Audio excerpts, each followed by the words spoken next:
So, with regard to breathing while feeling caring and breathing while feeling cared about, sometimes what's most appropriate is not to try to mobilize some particular state, some particular emotion or intention or thought or attitude. We want to just simply be with what's there in a very non-interfering way. Okay. It's still appropriate sometimes, and certainly in the Buddhist tradition, the one I know best, and I think we can find the same in other traditions as well, there is a point often in being able to evoke or open to or encourage or stabilize certain beneficial states of being, beneficial thoughts, attitudes, sensations, and so forth. So now we have states. And then over time, we can turn those states into traits through helping them to leave lasting alterations of neural structure and function. This is the fundamental process of learning, healing, development, cultivation over time. Social, emotional, somatic, motivational, attitudinal, spiritual learning. We move from states to traits. Negative states tend to become negative traits very quickly. That's the brain's negativity bias, which makes it like Velcro for bad experiences, but Teflon for good ones, as I say. With deliberate effort, though, we can increase our learning curve. We can steepen our growth curve as we move through life by increasing the conversion of states to traits, of passing experiences to lasting changes in the brain, rather than having a momentarily enjoyable, useful, pleasurable, whatnot experience, which an hour later seems like it never happened. If it seems like it never happened, there was no conversion from state to trait.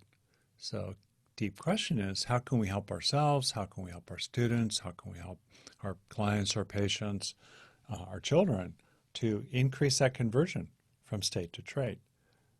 Dozens of times a day, half a breath at a time, a breath or two or three or 10 at a time, increasing from states to traits through, in effect, what I call taking in the good, again and again and again. We can help ourselves steepen our learning, which is, if you think of it, the superpower of superpowers, because learning is the superpower that grows the rest of them. So I did that with you, and effective teachers do that with people.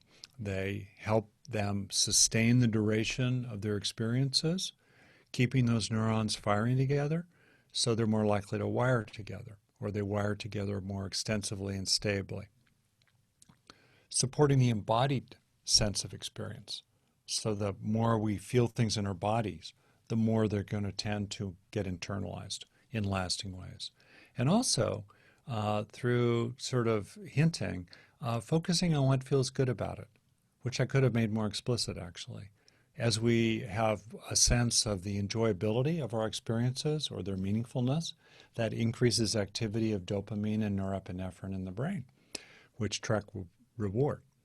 And as we feel more rewarded by the experiences we're having, they will be more protected. Those experiences will be more protected, and their residues will be protected as they get consolidated into long-term storage.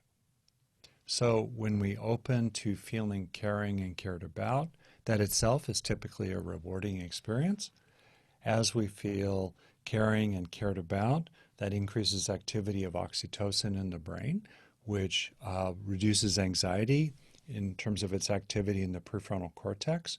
And as oxytocin levels rise in the brain, or more exactly, oxytocin activity increases in the brain, that also serves to calm down the amygdala, because there are receptors for oxytocin on the amygdala, which, as they receive oxytocin molecules, like little container vessels showing up at the docking stations, that has an inhibitory effect that calms down amygdala activity. And the amygdala is like the alarm bell in the brain. Oh, that's good.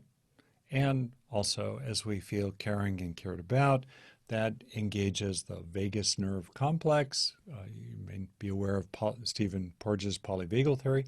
And the most recent branch of the vagus nerve heads upward from the brainstem.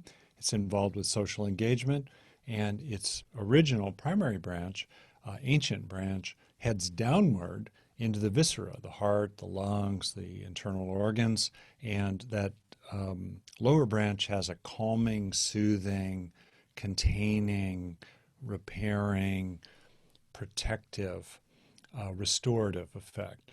So as we have positive social experiences, feeling caring and cared about, in addition to their impacts through oxytocin pathways, by activating the vagus nerve, the most recent branch in the social engagement system, the activation in that most recent branch ripples downward to calm and slow the heart rate, to help us be centered and help us be more resilient, help us feel safer.